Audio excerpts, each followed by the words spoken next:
chart, which is such an April Fool's joke. Mercury goes retrograde at 27 degrees Aries. So, who wants to start us off with Mercury retrograde? We're already under the shadow. We're going to be in Mercury retrogrades through all the fire signs this year. Mercury's going to spend more time in fire than all of the other signs combined. My friend Gary,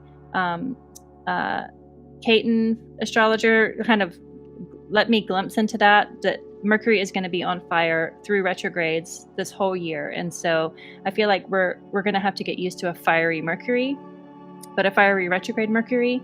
And we're starting us off now. So on the 1st, in about 4 days, it's going retrograde. So who wants to launch us off with a retrograde delineation? This is the chart of the moment for the retrograde, at least.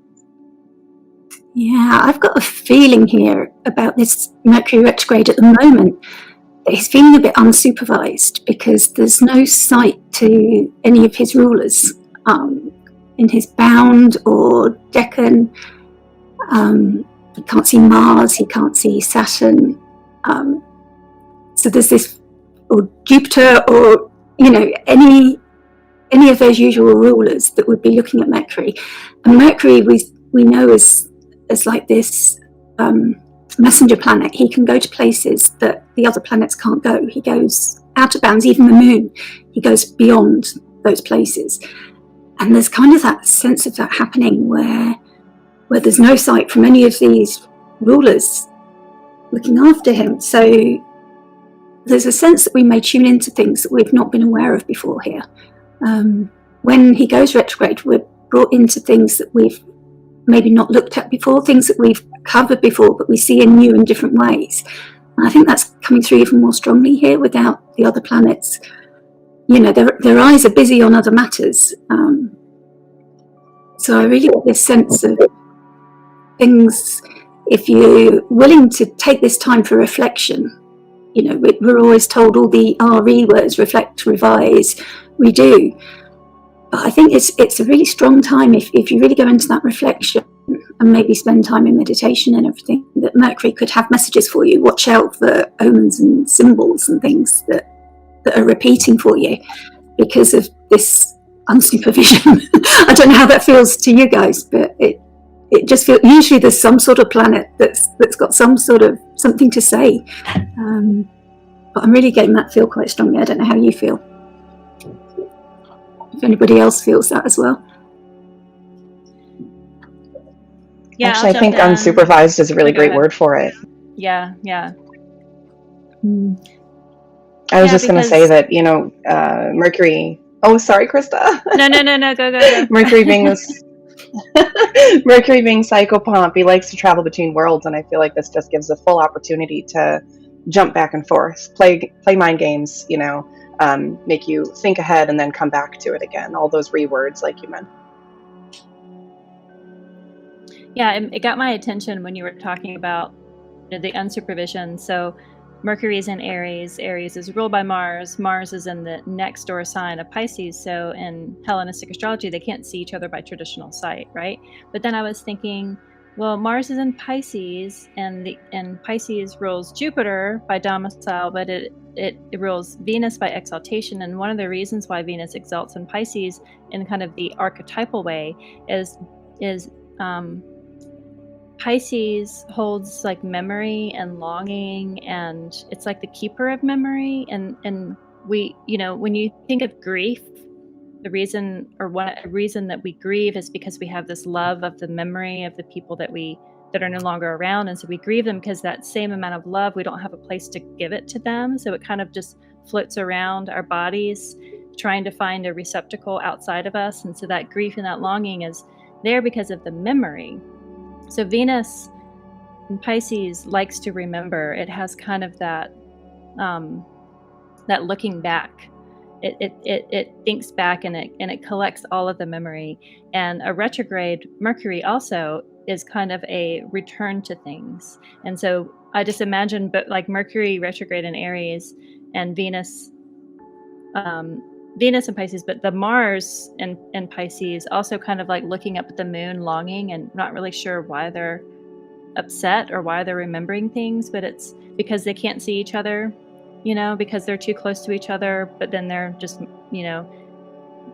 oceans apart. I don't know. It has this return to something that might feel a little bit hard to grasp, because it's so close to each other. I don't know if that makes any sense, but it's just kind of like the vibe that's coming through me is like this, a little bit of a heartache, a little bit of wanting to find some sort of anchoring in grief and love, in the Pisces Aries charts or places in your chart. But there's this return to something or remembering of something. And Mars usually isn't like a pause and reflect sort of a thing, but in Pisces, maybe he's kind of forced to be. Does that make sense to anybody, or is that just word salad? Yeah, totally. The other thing I noticed was we've got, check me if that's right, because I'm not great on these. Krista's the best at antishas, but is that an antisha between the North Node and Saturn? It's just a couple of degrees out, but that could speak to... I don't know. Do you do antisha to points? I'm never sure if it's just planets or if it's points. Because I was looking at that too of how close are we to that antisha, because that's the one thing that Pisces and Aries can have with each other is that sharing of light, but just on the either side of that equinox point. So, but I'm not sure if you do antisha to nodes. I don't know. If you know in the chat, put it in there, because I'm unclear. Yeah, because that would help, especially with that node being involved in the upcoming eclipse. It's kind of like a possible precursor if you can get into what's going on in Pisces and the Saturn there, that maybe there's something unseen and hidden at the moment, but Saturn and the North Node having a potential conversation about it already. Yeah, I see in the chat, Enchanted Diana says, it's going to be the last Mercury retrograde of my Mercury year. I read it as I'm very much mercurially done. Same. This is my last Mercury retrograde of my Mercury year, 8th house Mercury year. So I like Mercury retrogrades, knock on wood, famous last words. But what's interesting is like, okay, well, Mercury sped through Aries because it's, doing his job, and he goes all the way to 27 degrees and has to go back. So that's why he's spending so much time in Aries. He's not going to get out of Aries until May 15th. So the entire month of April, it's Mercury retrograde or under the shadow. So I just feel like that is the first layer, the dumpster fire kindling that we're going to experience for April, is that Mercury is retrograde in Aries. Like, you can just have that as like a calendar event for the entire time, because that's just always going to be there. And we start on the 1st, so it really does launch us off.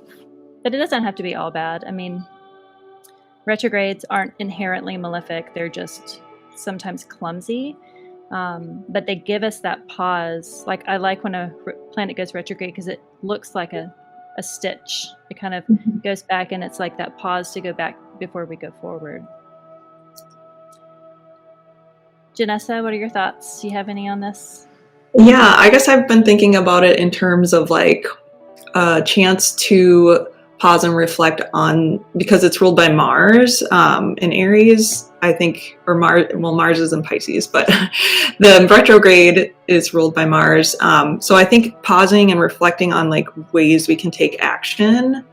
Like for me, that's kind of what I already have kind of lined up for the month in terms of like my business or things I'm pursuing, is kind of like a chance to do a lot of that background work, laying the foundation for when it does go forward again, to be ready to jump in and take action. So, and reflecting on the ways that I do that. Yeah, that's a good point, because like all the fire signs are enshrined to each other, so that trigon of the fire. So if you're like Scorpio rising like this chart, or if you're Pisces rising, you have, a fire as your second house of like how you like generate income. but then that trigon reaches up to the 10th house of career, and it also reaches down to the 6th house of like the day-to-day work, like what can you do day to day. And so those 3 houses really do speak to how do you work to generate income to create that legacy.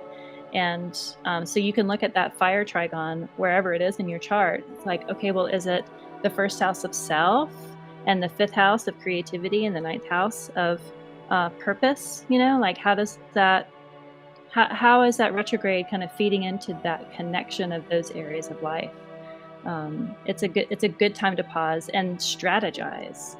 You know, like Aries is a really good strategy sign. It's like, what can you do? And to make it kind of go back, it's like, I imagine if you had all these plans to go somewhere and it started to pour down rain, well, maybe you just have to sit inside and kind of renegotiate what your plan is, and maybe you'll, you know, do something that's a little different than what you expect. But we'll probably refer back to this